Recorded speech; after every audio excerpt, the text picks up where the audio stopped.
लहसुन प्याज ही केवल भोजन का दोष नहीं है, भोजन का दोष धन भी है।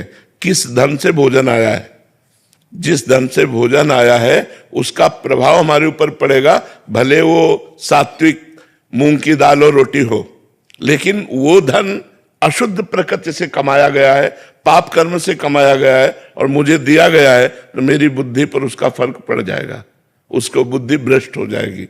भीष्म पितामह जी, द्रौपदी जी, युधिष्ठिर जी और सब है सैया पर पड़े हुए हैं, जो बाणों की सैया पर, तो उनसे प्रश्न युधिष्ठिर जी कर रहे हैं, तो सटीक उत्तर दे रहे, तो द्रौपदी जी हंस पड़े।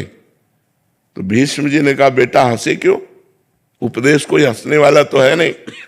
तो उनका इसलिए हंस रहे कि बहुत ज्ञान की बातें कर रहे हो इस समय, और उस समय ज्ञान तुम्हारा कहाँ गया था जब सभा में मुझे निर्वस्त्र किया जा रहा था और मैं चीख चीख के कह रही थी क्या ये धर्म है, तो आप जैसे धर्मात्मा पुरुष की बोलती बंद थी, क्यों नहीं बोले उस समय, और इस समय आप बोले हो।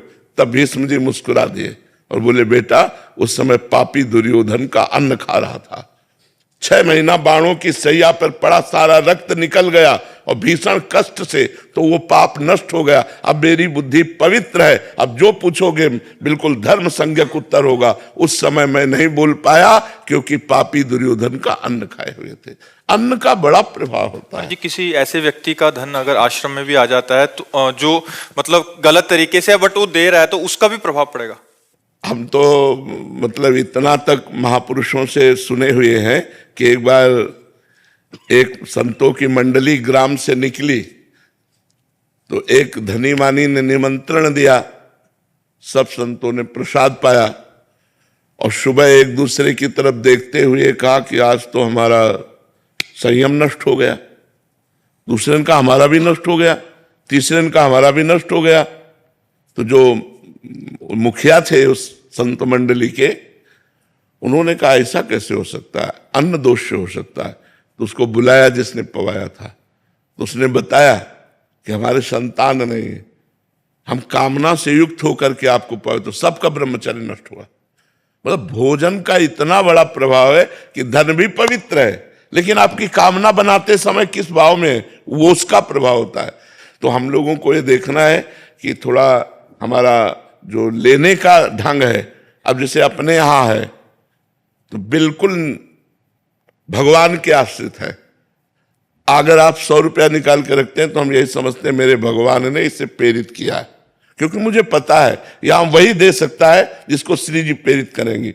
तो ये उनके मेहनत की कमाई है। वो 100 रुपया की दाल आएगी ना, और जब रोटी पाएंगे तो भजन होगा, लेकिन 1 करोड़ का जब व्यवस्था होगी तो भजन नहीं होगा, वापस में राग द्वेष ईर्ष्या काम क्रोध ये विकार होंगे।